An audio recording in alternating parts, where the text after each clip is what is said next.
É conhecido dos espíritas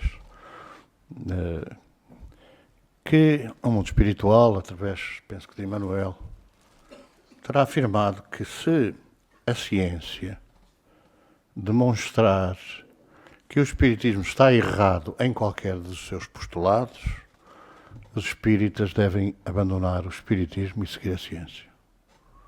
Isto é uma constatação que já leva muitas dezenas de anos e até agora a ciência ainda não demonstrou nada que fizesse cair pela base a ideologia ou o ideal espírita. Estamos a passar uma fase da humanidade em que talvez os espíritas não prestemos esse serviço ao mundo espiritual que nos é pedido, como outras confissões religiosas e também como outras atividades culturais ou outras instituições de raiz cultural têm feito. Nós assistimos, eu não posso assistir, devo dizer, estamos a procurar pôr em gravação essa novela que corre hoje, penso que é às 7 horas da tarde, o Alto Astral. E é curioso como publicamente se mostra a faceta espírita, não é só espiritual, porque como nós sabemos, praticamente todas as confissões religiosas têm essa característica espiritual, pelo menos em teoria. Mas como é que grandes meios de comunicação social, como é a Globo, que teve durante muito tempo a preocupação de esconder tudo aquilo que se referia ao espiritismo, mas teve que ser também o sofrimento dos seus responsáveis principais a abrir as portas à divulgação da doutrina em espírito e verdade, porque nós temos acompanhado ao longo destes anos a divulgação, pela novela, evidente, a divulgação dos princípios espirituais que nesta novela, mais do que em qualquer outra, aparece referida com muita realidade, com muito realismo, naturalmente com algumas adaptações àquilo que hoje a comunicação social necessita para vender, para fazer passar. Então, se a ciência provar que estamos errados em alguma coisa, pois então deixemos o espiritismo, sigamos a ciência. Na definição de espiritismo, e já leva mais de 150 anos, consta claramente que é uma ciência que estuda a origem, a natureza, o destino dos espíritos e as relações que existem entre o mundo espiritual e o mundo material. Se nós pegarmos na realidade sobre o que quer dizer a palavra psique, eu acho, na minha opinião, não é? Está errado, mas nós temos tido muita culpa quando falamos em psicologia, psiquiatria, psicoterapia, psico não sei quantos, tudo que é psico, sem termos, digamos assim, ou tendo até o medo de não clarificar esta questão da psique, da psicologia, da psiquiatria, da psicoterapia, sem clarificarmos exatamente o que é essa coisa da psique. O que é isso da psique? Eu costumo dizer que os gregos viram-se gregos. Não tem nada a ver com esta conversa que estamos a passar agora. Mas viram-se gregos para traduzir o Evangelho. Essa palavra extraordinária de um impacto que atravessou os séculos e que está cada vez mais atual, que é espírito. Quando foram traduzir do Evangelho de João, do aramaico, bem entendido, para o grego, a palavra espírito que Jesus falava, que é como o vento, ninguém sabe de onde vem, nem para onde vai. Vejam, de onde vai e para onde vai. Entre o vir e o ir, há o estar. 2000 anos. Que nós íamos encontrar, ou vamos encontrar, exatamente nesta definição. Estuda a origem. Para onde vai? Para onde vai o destino? E o que está aqui a fazer? E é surpreendente como é que, não há um ano ainda, o Papa Francisco, ou Sua Santidade, o Papa Francisco, que eu não sei, mas não está definido como sendo o primeiro, mas é o primeiro Papa com o nome Francisco, dizia que os católicos têm que saber o que é que andam cá a fazer. Aquela linguagem que nos surpreende dia após dia. de onde vêm e para onde vão. Não tem um ano. Quando os espíritos disseram, há mais de 150 anos, 157 anos, que é a ciência que estuda a origem, de onde vem, a natureza, o que estão cá a fazer e porquê, e o destino.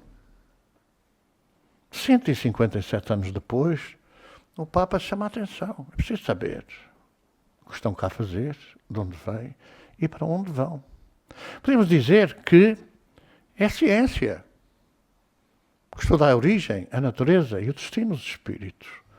E também, isso já data dos anos 90, concretamente de 1998, quando, ainda no consulado de João Paulo II, a Igreja aceitou que os nossos familiares mortos, vamos traduzir isto por miúdos desencarnados, não é?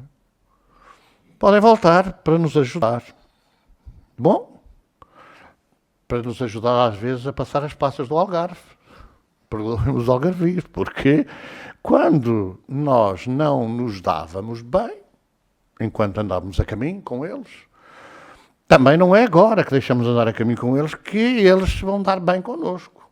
Porque a morte não resolve nada, porque também não resolve nada. Aqueles que temos experiência nessa matéria, não resolve nada a gente chegar aos pés do sacerdote, ou chegava, quando chegava aos pés do sacerdote, muitos ainda chegaram hoje, e juram firmemente emendar, com mais tornar a ofender, espero perdão das minhas culpas, pela vossa infinita misericórdia. Amém. Não mudava nada, porque no dia seguinte, depois deste juramento, o povo dizia que quem mais jura mais mente, não é?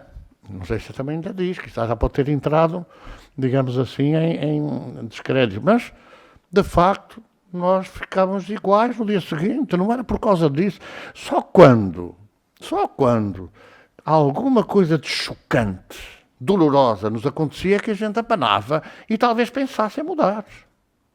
Bolas, que não volto mesmo a fazer, senão acontece-me pior. Espero que não nos aconteça pior. Está no Evangelho. Então, a ciência que estuda a origem, a natureza e o destino do espírito é a ciência espírita. É o espiritismo. Bom, para o que é psicologia? A ciência que estuda a psique chama-se psicologia. Mas se os gregos escreveram psique, traduzindo de espírito ao grego, por que é que nós temos medo de falar de espírito?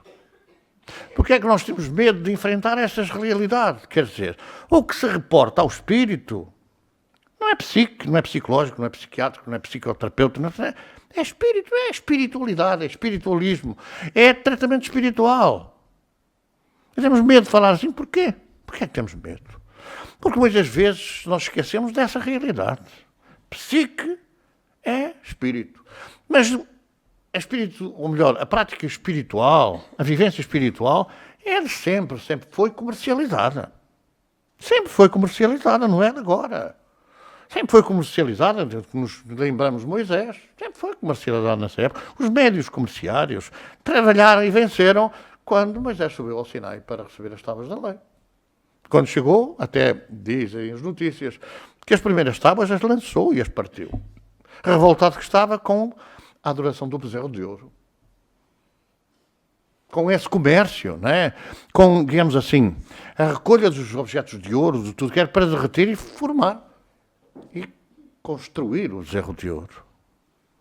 E depois até terá estado na base a proibição que ele sofreu de entrar na Terra Prometida, porque o Senhor Deus castigou e ele não entrou na Terra Prometida e morreu com 900 anos, que também não é real.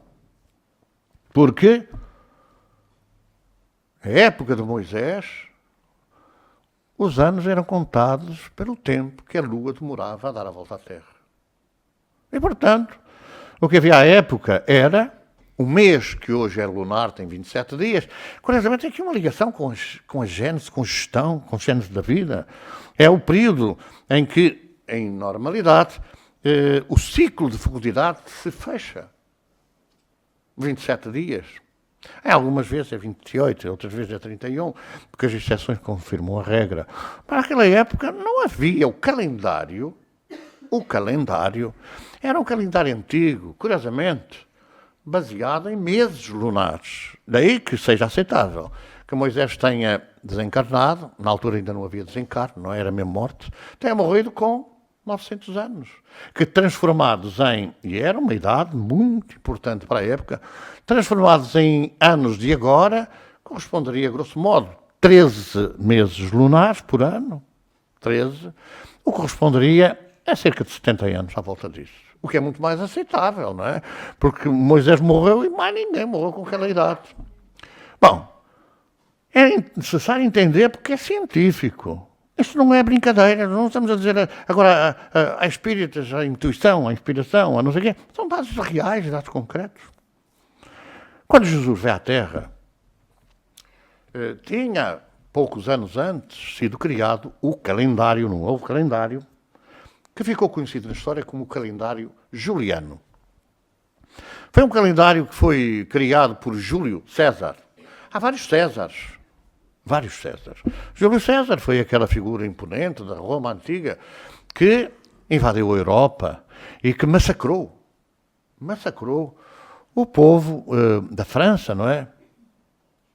O povo da França.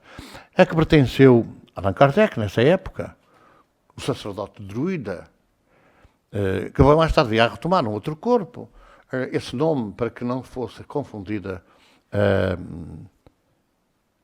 a sua importância cultural da Europa com a importância da codificação que ele elaborou, não da doutrina que ele criou, não do ideal, porque ele não criou. Ele codificou a doutrina, como ele disse com propriedade, dos espíritos. Não era a sua doutrina, mas depois aquilo em código, que é um trabalho notável. Então a Gália antiga foi subjugada pelas legiões de Júlio César, de tal sorte que ele ficou conhecido exatamente por criar o calendário juliano, que teve a particularidade de, tendo 10 meses, o calendário juliano passou a adotar o ano com 10 meses. Mas como Júlio César protagonizou essa alteração, então deram-lhe um mês de louvor, de homenagem, e criaram o mês de Júlios, que é o nosso mês de hoje, julho. Mas depois, quer dizer, não muito tempo depois, outro César tomou o poder. Augustus César. E para não ficar um atrás do outro, criaram o mês de Augustus, que é o nosso mês hoje de agosto. Vejam, então o ano só tinha 10 meses, o ano só tinha 300 dias, cerca disso. Porque também não foi aceitável. Anda um filme agora aí sobre o assunto. Não foi aceitável que a Terra andasse à volta do Sol. Não foi aceito, melhor dizendo. Era o Sol que andava à volta da Terra. Então o Sol dava a voltinha de um dia para a noite, um dia para a noite, um dia para a noite. E como não foi aceito esse percurso que a Terra fazia, a Terra e todos os outros planetas do Sistema Solar, que também não foi muito aceito pelos dignitários da Igreja, que tem muito gosto em cumprimentar alguns que estamos aqui, anonimamente, não é? Que vivemos essa época, porque não foram os outros malandros que criaram a ignorância, fomos nós, mas de uma forma ou de outra forma. Muitos estivemos lá metidos nessa conversa, nessas alterações, nas adulterações dos tempos. Então vejam, nós não podemos falar em... O dia de Natal foi o dia 25 de dezembro. Mas porquê? Mas porquê foi de 25 de dezembro? O calendário não se media assim. Reparem, porque é que o Ramadão nunca é no mesmo mês do ano? Nunca é. Vai dando a volta. Seria a mesma coisa da Páscoa. E a Páscoa nunca é no mesmo mês, é nos mesmos dias. Anda para trás, vai para a frente, anda para trás, vai para a frente. Porque a realidade não é religiosa, não é das religiões. Eu costumo dizer assim, o espiritismo é religião, mas não tem plural. A palavra religião não tem plural. Religião é religião, é um ideal. É o ideal da união, é o ideal da reunião, da religação. E quando fizeres um destes mais pequeninos, a mim o fareis. E quando os amares a todos como irmãos, não é? Então estareis a caminho do reino que eu vou procurar criar para vós, ou vou preparar. Então, a religião não tem plural. O que nós devíamos dizer, e também temos medo de falar nas coisas dessa maneira, é que há confissões religiosas. Mas não há religiões, religião é só uma. É a atividade, o trabalho, a dinâmica que nós devemos impor à nossa vida para nos unirmos uns aos outros e, naturalmente, amando-nos uns aos outros, nos aproximarmos de Deus. Porque todos podemos ser deuses. É curioso, não é? Mas a gente fala assim a correr, todos podemos ser deuses. Essa é conversa. Não é conversa, é o ensino de Jesus. Todos podeis ser deuses. Vejam a ciência a funcionar há 2000 anos. 2000 anos. E hoje nós não falamos nesta questão. Todos podemos ser deuses. Todos podemos ser deuses. Disse Jesus. E Jesus não mentia. Há uma coisa muito importante que é preciso a gente notar. Que é, Jesus não tinha corpo. Jesus foi criado pelo Espírito Santo. Curiosamente, é uma coisa que eu às vezes fico a pensar. Como é que nós aceitamos que a terceira pessoa cria a segunda? A terceira pessoa, da chamada Trindade Santíssima, vai criar a segunda. Porque foi criado pelo poder do Espírito Santo. Mas isso é atacar a igreja. Não é atacar nada, é a realidade nua e crua. Nós somos uma Trindade Santíssima. Corpo, perispírito e espírito, que constituem, sendo três, um só ser, que somos nós, seres humanos. Quando um deles acabar, e só o corpo acaba, deixamos de ser seres humanos para passarmos a ser espírito com um corpo espiritual. São coisas científicas, não tem nada a ver com tem que ser assim, tem que ser assim, tem que se aceitar, porque é um dogma. Não tem dogmas nessa questão. Tem que raciocinar. Todos podeis ser deuses, vírgula, e conseguir grandes coisas, até coisas maiores do que aquelas que eu consegui. Porque eu tenho Deus comigo e vocês terão a Deus e ter-me-ão a mim. Então nós podemos lá chegar. Mas como podemos ser deuses se morre o bicho e morre a peçonha, não é? Como diz o povo. Morre, acabou, terminou. A alma, quer dizer, fica na nossa memória coletiva. Ai, que fulano foi um rei extraordinário. O infante Dom Henrique foi um caralho. O mais não sei que, a Rainha Santa Isabel.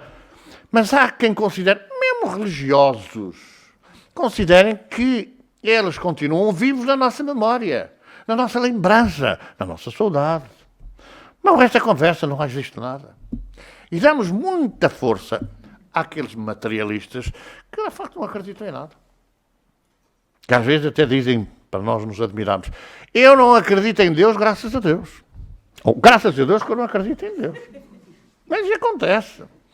Então é prioritária a nossa racionalidade, quer dizer, nós temos que mostrar que somos diferentes daqueles animais, coitadinhos, que fogem de nós, quando a gente dá um pontapé, eles vão quem, por aí fora a chorar, não é? Na sua linguagem. Nós temos a obrigação de saber que foi um pontapé que a gente levou, tem forma de o controlar, os efeitos. Os animais fogem com medo, depois ficam sem saber se aproximam outra vez porque não levam outro pontapé. É um instinto a funcionar. Ora, temos que raciocinar sobre as coisas. Há um documentário extraordinário que passou quase por desconhecimento ou desconhecido nos meios da informática, da internet, essa coisa toda que agora está na berra, não é? Facebook sem ser Face, essas coisas, conversas que eu realmente não percebo nada e nem quero perceber. Porque é talvez das piores coisas que a humanidade recebeu, sendo que essa forma de comunicação é das coisas mais extraordinárias que a humanidade... Então já não presta, não. O uso, a utilização, é que está errada. Não é as capacidades e as possibilidades que eles dão. Até já vemos idosos a trabalhar lá nos Facebooks e tal. Eu tenho uma familiar, uma cunhada próxima, já fez 80 anos, não é? E está ali no Facebook, coitada, também não tem um marido para aturar. Não é? Portanto, como não tem um marido para aturar, vai falando no Facebook. Pronto. Porque depois não tem mais nada que fazer, não é? Não tem mais nada que fazer. O grande mal daqueles que nos reformamos é não ter nada que fazer. E há pessoas que dizem, não, eu tenho muito que fazer. E depois a gente fica assim, dar à língua é uma coisa maravilhosa. está um trabalho terrível, blá, blá, blá, blá, blá, a falar na vida dos outros. Né? Então há um documentário extraordinário que passou na internet, e eu vou ser sincero, não tenho nada que esconder as coisas. Esse documentário veio ao meu conhecimento há uns 15 anos, talvez. Eu guardei religiosamente, né? Guardei aquele documentário, um DVD, e pronto, o DVD esteve ali guardado uns anos. Ao fim de um certo número de anos, às vezes, quer dizer, a fruta tem um tempo de amadurecer. E eu fui ver o que é esta história. Pôs aquilo no computador e comecei a ver. Era um documentário de física quântica. Era um documentário de física quântica. Entravam nesse documentário 13 cientistas, mas do que há de mais evoluído no mundo. Eram PhDs ou doutores, vamos falar assim, em áreas como a física, como a química, a medicina, a psiquiatria, como a área da medicina, em biologia, etc. Eram 13 de vários países do mundo que se reuniram para estudar a psique. Para estudar a psique, os problemas psicológicos, os problemas da vida, claro. É um documentário de quase 2 horas, nós passamos isso a DVD, fazendo algumas intervenções no meio, explicando o que é que aquilo mais ou menos queria dizer, segundo a doutrina espírita, não é? E é muito curioso, porquê? Porque aparece a certa altura, naquele deambular pelas coisas da psique, não é? Das depressões e dessa conversa toda. E então, a certa altura, o documentário são 2 horas, a certa altura apareciam lá um miúdo a jogar basquetebol, a bater com a bola, e depois diziam eles, mas a bola não bate, não chega a bater. Quer dizer, quando a bola bate no chão, não chega a bater. Há ali um problema qualquer. Existe, mas não existe. A gente fica a dizer, existe, mas não existe. Há quem diga que nós aqui, não existimos. Nós somos uma coisa que só alguma descodificação visual, não é que permite que a gente se veja uns aos outros. Porque, em realidade, nós estamos, mas não estamos. E então, o miúdo batia. Depois o miúdo atirava a bola para o cesto do basquete. É? E depois a senhora, que estava a ser sujeita à investigação, era uma fotógrafa, não conseguia acertar, tinha sido uma grande basquetebolista, e ele ensinava ali e explicava como é que às vezes a bola estava num lado, depois aparecia no outro, estava num lado, aparecia no outro, e explicava aquilo. É complicado, eu não vou explicar porque eu também não percebo muito bem, mas física quântica. Quantas de energia, ou quantos de energia? Quer dizer, quando a gente dá um murro numa mesa, é? Há uma energia que se projeta. Albert Einstein descobriu antes dos anos 50, e foi um choque para ele, que afinal a luz não era a energia mais veloz. A luz que ele calculou percorrer 300 mil km por segundo e que abriu o campo a que nós pudéssemos perceber a distância que o Sol fica da Terra, ele chegou à conclusão que não era a luz, que era mais veloz. Ele chegou à conclusão de que mais veloz do que a luz era o pensamento. Porque enquanto a luz demora 8 minutos a chegar do Sol à Terra, o pensamento é instantâneo. Penso, estou. O filósofo diz penso, logo existo. Quando a gente está a falar, é assim, quanto tempo é que eu estou a demorar para falar, dizer as palavras que eu estou a dizer? Quanto tempo? Quanto tempo que é cada um de nós demora a expressar uma ideia?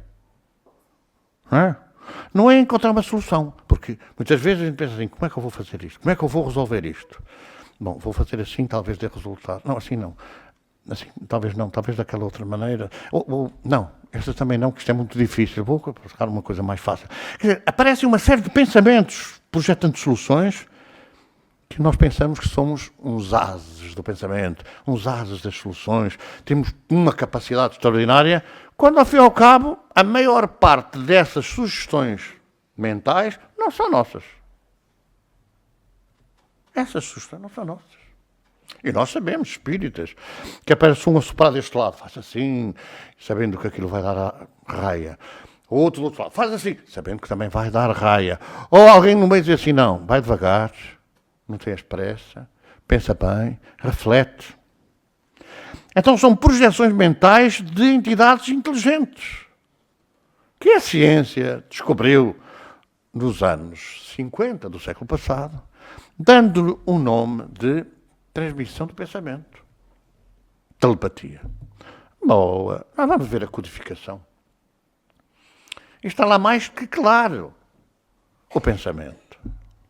A ação do pensamento. E o legionário chegou ao pé de Jesus, segundo alguns longinos do seu nome, e disse: Mestre, o meu servo está a morrer. O meu servo está a morrer.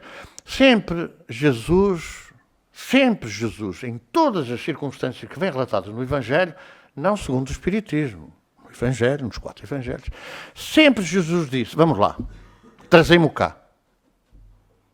Nunca Jesus disse: vão para casa que eu vou fazer aqui umas rezas e umas benzeduras e o problema vai se resolver. Então Jesus respondeu ao centurião: vamos lá. Não, Senhor, não é preciso. Eu sou chefe de centúria. Quando eu dou uma ordem aos meus soldados, eles acreditam, confiam em mim, cumprem. E eu sei que se tu quiseres, dirás para o meu servo ficar curado e ele ficará curado. Não sou digno, Senhor, que entres na minha morada. Diz uma palavra e o meu servo será salvo. É um ritual da igreja. Senhor, eu não sou digno que entres na minha morada, mas diz uma palavra e eu serei salvo. A tua fé salvou o teu servo. Vai, ele está curado. A fé transmite-se como? O homem estava lá não sei aonde, a não sei quantos quilómetros de distância. Como foi projetada a energia para curar? E quem projetou? Como foi e quem projetou? Eu sei, se disseres uma palavra, o meu servo será curado. E ele já estava, centurião, já estava a emitir um pensamento. Já estava a fazer um pedido, uma oração, uma prece, uma irradiação. Cura-o, Senhor, cura-o. Eu sei que tu podes. A tua fé salvou. A projeção do pensamento é muito antiga. O Evangelho é um manancial disso, desse pensamento. Eis o meu filho muito amado, a quem pus toda a minha complacência. Escutai, está no Evangelho. Ai, são as vozes do céu. As vozes de Deus. Às vezes não é. É assim. Quem estará transmitindo? Pois com certeza que é o Pai. Ninguém vai ao Pai senão por mim. Eu sou o caminho, a verdade e a vida. Olha, agora tem mania que é o caminho, a verdade e a vida e tal. Dizem aqueles que não acreditam. Mas os que acreditam, sim, Senhor, é por Ele que nós vamos até à perfeição. É seguindo os seus conselhos, as suas orientações, os seus ensinamentos. É por essa prática que nós chegaremos lá. Então o pensamento é uma projeção que vem. Aí na altura Jesus dizia e ficavam todos surpreendidos. Não, as pessoas humildes e simples não precisavam disso, porque acreditavam. Diz uma palavra, Senhor, cura-me, eu sei que tu podes. A força interior, eu sei que tu podes, és um caminho para a minha cura. Diz, eu fiquei curado. Então o pensamento é uma coisa que já não foi nos anos 50, que agora a ciência descobriu, que o pensamento era uma realidade. Porquê é que Einstein não abriu o jogo e não disse? Não disse que mais veloz do que a luz é o pensamento. Ele não podia dizer, assim como Mesmer disse, caiu em desgraça. Como Pasteur, ao falar da microbiologia, falou, e também foi proscrito pelos seus colegas da época. Portanto, Einstein sabia que iam chamar maluco. Estava criados quantas energia nas órbitas atómicas. Que hoje a gente fala, pois com certeza foi Einstein que criou essas energias das órbitas. A quantidade de energia que cada eletrão irradiava para, na matéria, na fricção da matéria, na divisão da matéria, na dissociação da matéria, para realmente criar energia, que viria depois a ser constatada que era a energia dos eletrões ou a energia elétrica. E a magnética? Kardec era um magnetizador. Quem lê livros como, por exemplo, Magnetismo Espiritual, é um livro já com umas dezenas de anos de vida, vai ver ali que a energia magnética espiritual. Os cientistas descobriram que o nosso cérebro, as células neuronais, neurónios, comunicam uns com os outros de 3 formas: energia elétrica, energia magnética, energia química. Química. Nós podemos exercitar o quimismo cerebral, a energia elétrica cerebral, o magnetismo cerebral e levar toda essa corrente ao corpo e dizer a esta montanha de problemas: muda-te. E a montanha muda-se. Do problema. Não é a Serra da Estrela, que tanta gente queria levar para o Alentejo, para ver se chovia um bocadinho mais. É isso. Então estes cientistas retomaram a física quântica que Einstein tinha deixado, as principais bases, retomaram e vieram a descobrir coisas impressionantes. Esta reportagem dá a certa altura uma exposição numa estação de caminho de ferro, de uma senhora a mostrar nos painéis a dissociação da água. Ora, e quem não nascia pela água e pelo espírito? 2000 anos. E quem não nascia pela água e pelo espírito não entrará no reino dos céus. Porque o que é nascido da carne, água, é carne. O que é nascido do espírito é espírito. É um senso comum hoje, cientificamente falando, que nós temos entre 2/3 e 3/4 de água no organismo. Por isso é que a gente apanha um fogo e fica, a água vai saindo, e nós vamos encolhendo, e fica reduzida a uma coisa mínima. Porque perdemos dos 2/3 ou 3/4 de água. Depende um bocadinho também, não é? Se somos um bocadinho mais magros ou um bocadinho mais ao contrário, não é? Então é água. Mas também está definido que se não for a bolsa d'água da mãe, nós não podemos nascer. Ou nascemos nessa bolsa d'água, ou não há vida. E quando ela se rompe, ou tem que ser provocada o nascimento, ou pode perigar a vida dos dois. 2000 anos. O que é nascido da água é água. Então, é necessário nós percebermos como é que aparece naquela estação de caminhos de ferro a exposição. E diz a expositora: estão a ver aqui agora uma imagem, parece uma coisa muito bonita da água, filmada a água. A água foi filmada. Cientistas, não é? Curiosos. Eu conheço uns curiosos que andam lá com umas máquinas fotográficas a ver se filmam a água e tal. E diz ela: aqui, esta imagem é uma filmagem da água depois de ser sujeita a uma prece. Depois de ser sujeita a uma radiação de amor, uma flor de lis maravilhosa. Então, a água dissociou-se, a água dividiu-se, as moléculas, os átomos, aquela coisa toda, e juntaram-se de acordo com uma flor de lis, uma coisa espantosa e tal. Aqui a água já foi filmada depois de um ataque de raiva, de ódio. Aqui há uns anos atrás vimos uma descrição de um grande parapsicólogo, também espírita, Henrique Rodrigues. Foi talvez as primeiras conferências que a gente assistiu sobre exatamente a vida analisada pelos parapsicólogos, a vida atuante em vários campos, não é? A chibata, as plantas ligadas por elétrodos a máquinas eletrónicas, e então o indivíduo com uma vara na mão a zarpar nas plantas, não é? Numa planta, e outro ao lado, toda quietinha, nós dizemos assim: eu nem quero ver. Não é? Não vejo alguém a levar pancada, nem quero ver, vira a cara para o lado. Ali no caso, dizia o estudioso, o cientista, a planta estava sozinha, calada e muito, não é? E a outra estava ali a levar umas chibatadas. Quando, pelas chibatadas, reagia a máquina eletrónica, a da outra, que não estava a ser o sujeito, também reagia. A problemática começou por saber quanto tempo demorava a água colocada depois de uma planta que estava 8 dias sem beber água, sem receber água. Quanto tempo demorava ao pôr-lhe a água a subir da raiz até às folhas. O princípio era interessante. Então tiveram 8 dias a passar cedo as plantas. Quando entrou o cientista com um regador ou com um balde, sei lá o que for, de água na mão. Quando entrou no recinto, as plantas reagiram. Não foi preciso pôr água. Não foi preciso pôr água no vaso. Os elétrodos transmitiram uma reação da planta, porque são seres vivos, não é? Cheios de sede. Então, as plantas também têm sensibilidade. As plantas também têm sensibilidade. Tudo em a natureza é sensível. Uns de uma maneira, outros de outra maneira. O espírito dorme na pedra, dizia Leon Denis. Dorme na pedra. Tudo tem energia, tudo tem vida. Não há minérios que são magnéticos, que curam. A areia na ilha do Porto Santo não tem uma capacidade magnética extraordinária. As pessoas até se enterram na areia para tratar magneticamente do corpo.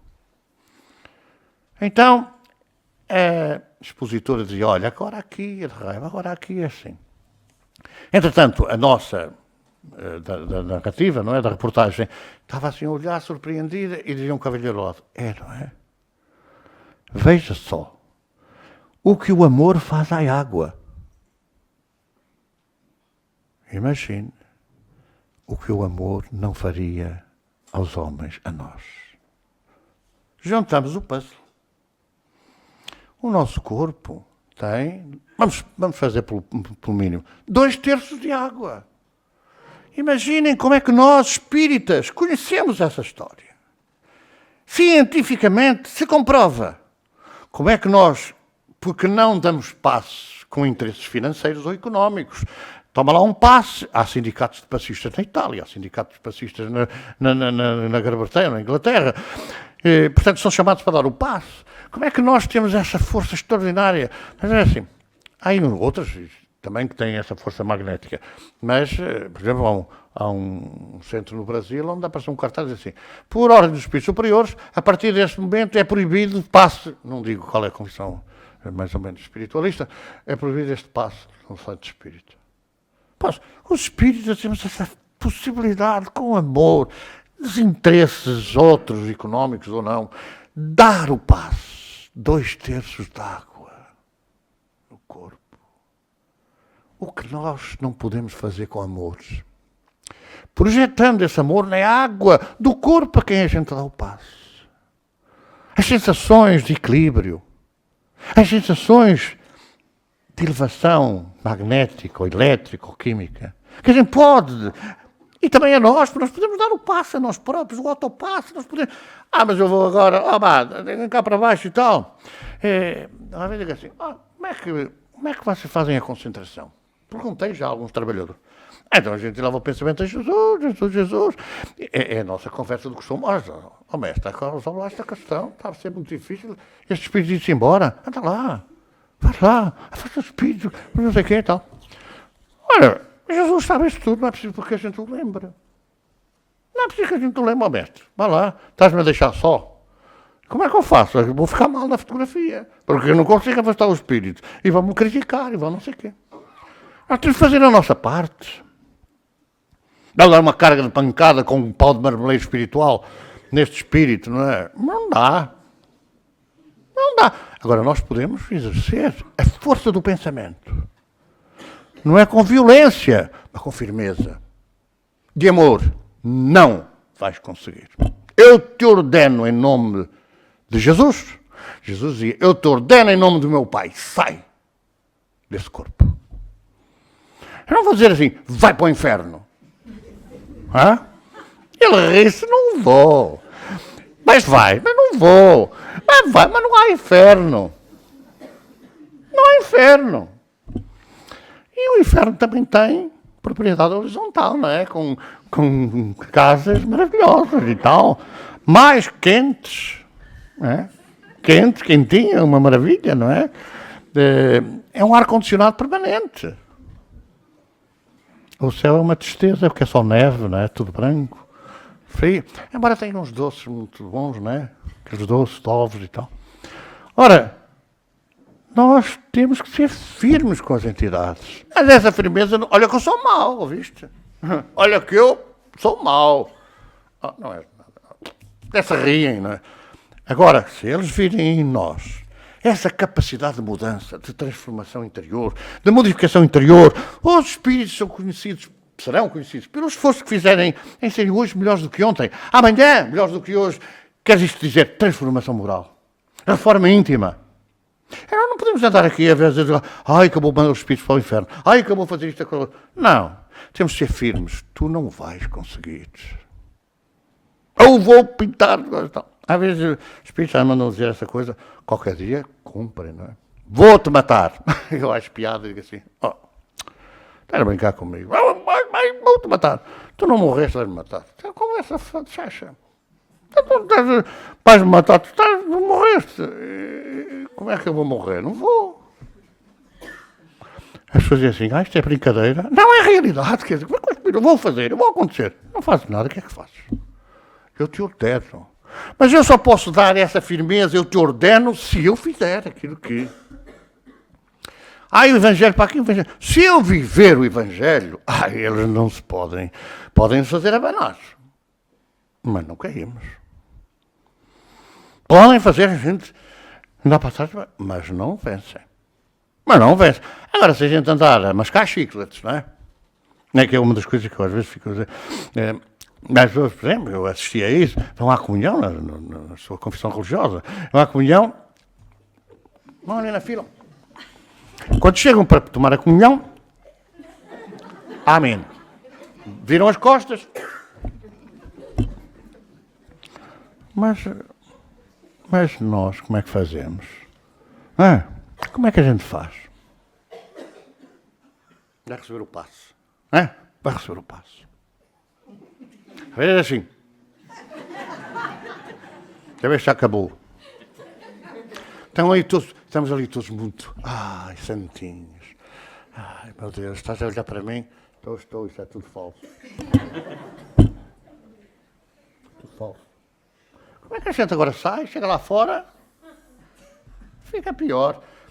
Onde há amor, onde há fraternidade, onde há solidariedade, os espíritos não são autorizados a entrar. Não são autorizados a entrar. E, portanto, eu não tenho dúvidas. Agora, podem ficar aí todos acabalitados uns dos outros até à porta. Esses podem lá ficar, mas não deixam entrar. Não deixam. Está a falar muito bem, mas eu é que sei. Agora está tudo à espera que eu conte mais uma anedota, não é? Então está tudo atento, está tudo concentrado. Às vezes é preciso contar assim umas coisas para as pessoas se rirem, não é? Mas é verdade que eles estão lá fora assim, isto é tudo mentira, pá. Estás agora coisando. Não há nada, espera um bocadinho que eu já te digo. É assim mesmo. As pessoas chegam lá fora, que eu já estou mal outra vez. Entram no carro, já começam a discutir o marido com a mulher com o marido, os filhos irritados. Porque nós, de facto, não fazemos um esforço para sermos hoje melhores do que ontem. Agora também já não adianta muito, que já quase tudo ir para a cama. Mas amanhã é melhor do que hoje. Ao menos amanhã vamos fazer um esforço por ser melhores do que hoje. Com o nosso propósito firme, mental de emenda, que eu aprendi isso na catequese da igreja, não tem problemas nenhum a dizer. Propósito firme de emenda. E agora, senhor, onde é que estão os que te acusavam? Ninguém te condenou? Não, senhor. Então, eu também não te condeno, mas não voltes a fazer. A gente habituou-se a uma prática antiquíssima. Juro, firmemente, mandar, nunca mais, tornar, ofender, espera. Faz aquelas lágrimas de crocodilo. Amém. A história que... Eu lembro quando era jovem, a gente era um problema. Era um problema, porque nós tínhamos que ir à confissão ao sábado. Não havia missas ao domingo. Não havia missas ao sábado. Essa missa chamada vespertina não existia. Era mesmo ao domingo. Pois às 7 da manhã, havia muitas pessoas que iam logo à missa às 7 da manhã, que era para poderem pecar mais depressa. Já está... Pronto. Eu, por acaso, só ia à missa das 10h30. Mas a gente ficava na cama, a ver se alguém via a gente pecar, não é? E olhos que não veem, coração que não sente. Então era melhor a gente não ver nada. Ficar ali na cama, levantava-se a correr para ir para a missa, para ir para... Chegava lá, olhava para um lado e para o outro, já nem olhava para as raparigas. Até ver a comunhão. A gente, depois da comunhão, ficava todo a olhar para as raparigas. E depois até vinhamos ficar para fora para o santo sacrifício da saída da missa. Saíamos um bocadinho antes, ficava tudo ali, à espera das miúdas, não é? Já tínhamos estado a catrapiscar lá dentro, olhar para lá. Bolas. Era desde as 5 da tarde de sábado até às 10h30 de domingo, um sacrifício tremendo. Mas coitadinhos, não é? Quem é Deus? Deus é um ser infinitamente perfeito, Criador e Senhor do céu e da terra, nosso legislador e remunerador. E como podem ver, eu endoidei. Porque uma definição destas que 60 anos depois, não façam contas, que eu já tenho mais de 60 anos depois, não endoidei. Mas chegou a uma altura que é assim, coitadas das crianças, terem que decorar esta coisa, uma conversa tão coisa. Deus é o nosso Pai do céu. Algumas pessoas não pensaram, ensinaram isso, que há pais da terra que não são grandes espingardas e dão pancada de meia-noite aos filhos. Eu sou uma criança, um dia destes perguntou, e o nosso Pai do céu bate como o meu? E bate como o meu. Mas as crianças não podiam endoidar. Não é? 2 vezes 1, 2, 9,81. 9... Isso era uma conversa terrível. Então inventaram as máquinas de calcular para não termos trabalho. Não há trabalho, porque dá muita conversa. Agora a gente sentava-se, pensava, racionava. Se não pensava, obrigava-nos a pensar. 9 vezes 9, 81, 7 macacos, 2, 2. Aquelas coisas que nos ajudavam, não é? A fixar as coisas. A fixar as coisas. Ora, é necessário que a gente pense um bocadinho, raciocine, reflita. Ai, mas as crianças não entendem, são crianças pequenas, não entendem. Eu há bocadinho à tarde apareceu um bebê de 2 meses. Ai, porque o bebê é assim, o bebê não dorme. Não, uma bisavó. Eu disse, a senhora é avó? Não, sou bisavó. Ah, muito bem. Então, olha, só pode ser à segunda ou à sexta-feira, porque os trabalhos só temos à segunda e à sexta-feira. Mas fui avançando com ela até o carro. Estava o bebê assim, chorãozinho e tal, a beber o biberon e tal. E eu perguntei à mãe, que estava lá, então, mas a senhora tem um bom ambiente em sua casa? Ah, sim, tem um bom ambiente. E a bisavó, a avó, portanto, não, tem uma coisa. Só de vez em quando explode e dá um bocado da cabeça, mas assim, não sei o quê. Ah, pronto, eu percebi, tem um ambiente bom. Eu percebi. Mas olha que mais do que a bebê, é a mãe que precisa. A senhora lembra-se, quando tinha a idade dela, de chorar? Lembra-se? Ah, não, senhora. Exatamente. Já lá crianças, chora por isto, chora por aquilo. Mas chora. Quem é que fica ali? É a mãe, que não dorme, que não descansa, e o pai, que às vezes vai dormir para outro quarto, para não ter que ver os filhos a chorar, mas não sei o quê. Para não ter trabalho. Os pais somos assim. A mulher que se desembrulha. Tem que trabalhar, mas é mulher, pronto. E então, não são as crianças que têm problema. Não são as crianças. Nós não lembramos alguma coisa dessa época. Não lembramos de nada. Mas é para atingirem os pais. E, portanto, quando ela explode com a avó, naturalmente que essas vibrações, essas energias, afetam a criança chora. Para quê? Para chatear a mãe. Ou para chatear o pai. Ou para chatear os dois um contra o outro. Pega na criança, está a chorar, não ia nada. É assim, quer dizer, os pais às vezes dizemos isso. A mulher, pega na criança! Em vez de saírem devagarinho e pegarem na criança, não mandam pegar. Não vês que eu estou aqui a ver uma coisa importante. Mas o que é que tu estás a ver? O Porto Benfica e tal. É uma coisa importantíssima, mais importante que a serenidade dos filhos. Então, são coisas que a gente tem que tomar para refletir e para raciocinar. Como podemos fazer grandes coisas? Grandes coisas em favor dos outros. Mais ou menos há 50 anos, às vezes engano-me nas coisas, eu fui convidado a frequentar um curso por um padre, ainda estava na Academia Militar, portanto, estudos universitários, e era um palavrão, chavão, que era caracterologia. Podem ir à net ver, está lá. E então, era um curso de caracterologia. Eu disse, agora quero ver o que é que isto é, caracterologia. Porque como havia praxe fechada, e para fugir à praxe, eu vou. E fui para o curso de caracterologia para não ser praxado. Não é? Essas coisas que eu não podia falar e tal. E que é praxe ao ar livre, ali era parte fechada, porque dentro daquela coisa não podíamos fugir. E fui frequentar o curso de caracterologia. E depois comecei a interessar-me, era interessante aquilo. Porque depois vim a saber que era uma parte da filosofia, da psicologia, perdão. É uma parte da psicologia que estuda os caracteres. Estuda a emotividade. Os caracteres, a emotividade e a sensibilidade. É só, depois de entrar para o Espiritismo, me percebi de como aquele conhecimento era importante para mim, enquanto espírita. E então o que é que eu verifiquei? Já mais tarde, não é? Ao parar nos semáforos, quer dizer, poxa, esta gente devia, os peões, não é? Os peões deviam ter juízo e deixar passar os carros. Devia estar aqui um polícia sinaleiro a não deixar avançar os peões, porque os carros não sei o quê. Então eu tinha que esperar aqueles segundos, até contava, 1, 2, 3, quando chegava aos 40 mudava o sinal. E eu passei a reparar que os peões que atravessavam a passadeira, alguns a passeadeira, não é?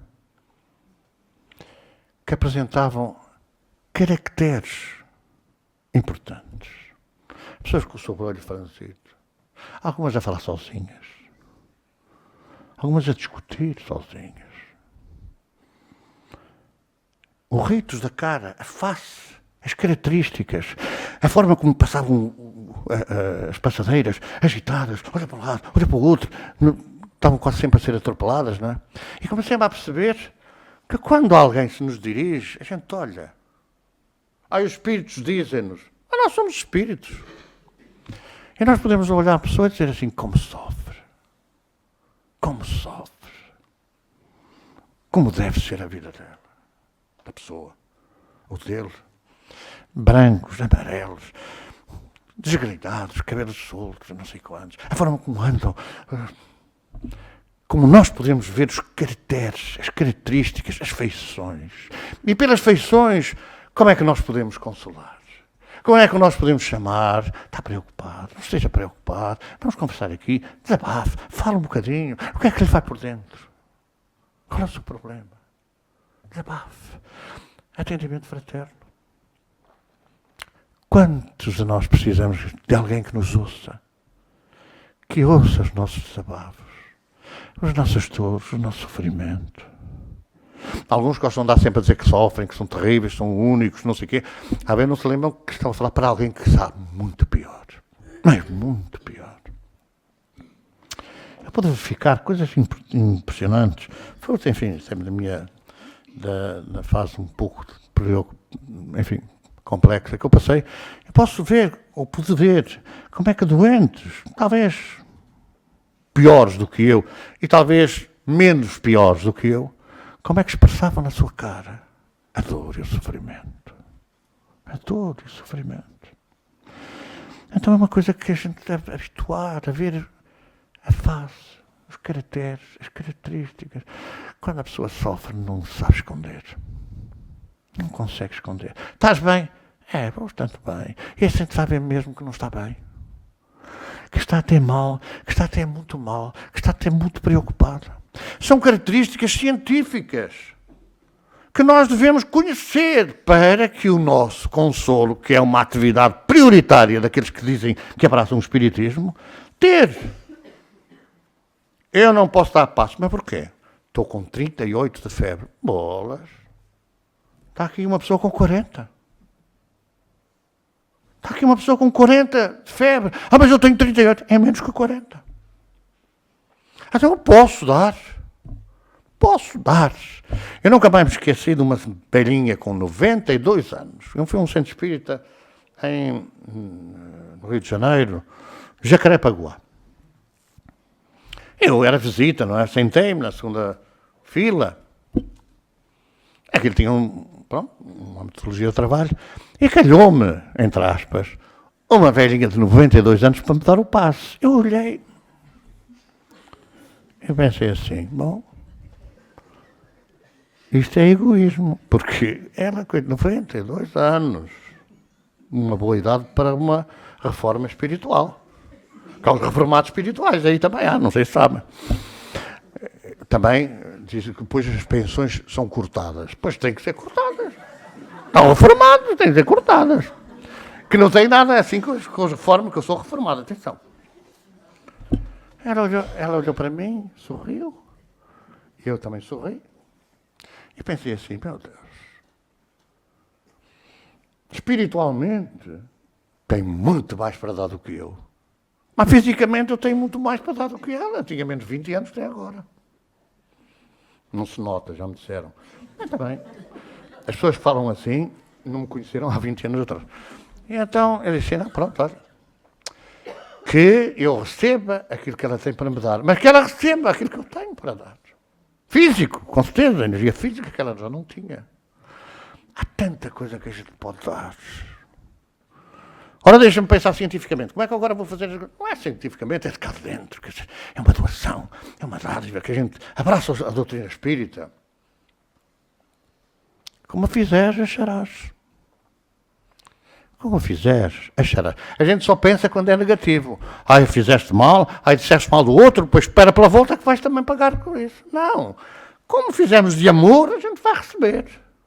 Como nos doarmos, a gente vai receber. Ah, mas eu estou hoje muito mal. Mas eu só posso estar mal porque a culpa é minha. A culpa é minha. Eu vi muitas pessoas no Brasil entrarem nos centros espíritas e colocarem colares, pulseiras, relógios, etc. Entrar no centro espírita e eu perguntava assim, então só agora é que põem? Claro, porque na rua roubavam-nos. Assaltavam-nos para roubarem e tal. Então tinham que esconder. Mas isso não precisa esconder nada. O amor, esconder o amor. Mas como? Ai, porque eu preciso muito. Mas há quem precise mais.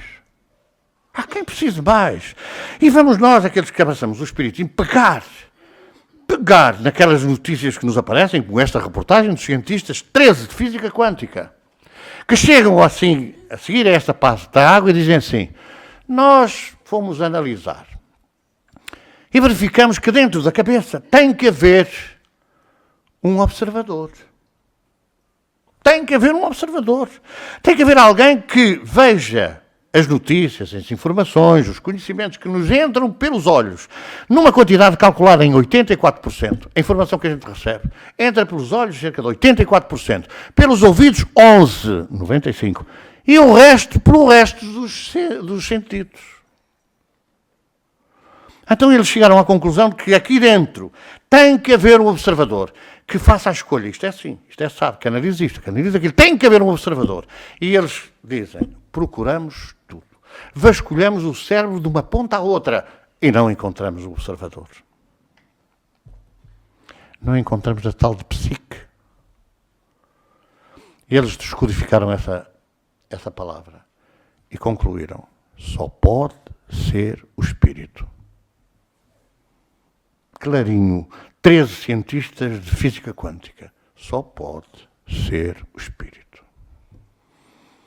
Ora, os espíritas, porque é que não pegamos nesta informação científica? E mandamos as pessoas que nos atacam ou que nos discordam, mandamos entrar, aconselhamos. Vá à net, busque na física quântica a explicação real, concreta e científica da existência do espírito. A existência do espírito. De onde vêm? Precisam de saber os católicos. Diz o Papa. E diz outras coisas muito importantes que toda a gente vai ouvindo falar. É preciso que nós saibamos que existimos antes, que estamos agora a existir e que iremos existir depois. E aquilo que nós éramos é o que somos. E preparemos-nos, porque se não mudamos, será aquilo que seremos. Temos que ser conhecidos pelo esforço que fizermos na nossa transformação moral. Mas cuidado com a moral, porque até os materialistas confessos têm a sua moral. O espiritismo é ético, moral, consequências religiosas. A gente tem medo de dizer que é religião, não é mais uma religião, não é uma confissão religiosa. E os espíritos disseram que o espiritismo poderá ajudar os religiosos a serem melhores religiosos dentro das suas confissões religiosas, que foi traduzido para religiões. Ora, esta substância profunda que nós temos à nossa disposição não é para convencer os outros que são todos burros, que são todos atrasados mentais, que são todos ignorantes, são todos analfabetos. Não, é para dizermos a verdade sobre a mensagem que Jesus há 2000 anos deixou e que foi desenvolvida 1800 anos depois pela mesma falange daquele que veio como outrora aos filhos da casa de Israel. Está no Evangelho segundo o Espiritismo. Venho como outrora aos filhos da casa de Israel. Como outrora vim. Quem veio como outrora aos filhos da casa de Israel? Jesus. Jesus. Jesus. Portanto, é Ele que vem desenvolver aquilo que na época não podia desenvolver, porque o povo não tinha ouvidos de ouvir, não estava preparado para conhecer o Espírito de verdade, o Paracleto, que de todo não estáis preparados para entender. Ele virá mais tarde, também em meu nome, para lembrar tudo o que eu vos ensino e esclarecer todas as coisas. É esta mensagem que o Espiritismo nos dá a cada dia, que fortalece a nossa fé, que pode aumentar a nossa convicção e que nos pode ajudar a dizer aos irmãos que nos perturbam, que nos perseguem, basta. Eu não mudo de caminho. Só espero que tu mudes comigo. Só espero que tu mudes comigo. Não é assim, vai sair de chicote em punho, vai ser cristão, vai ser espírita. Não. Só espero que quando chegar a hora, tu abraçes comigo a mensagem de Jesus. E só desejo que todos que tiveram a amabilidade de me ouvir consigam isso. Consigam amanhã, depois de amanhã, no futuro, mudar os obstáculos, os montes de problemas que sempre nos batem à porta. Obrigado.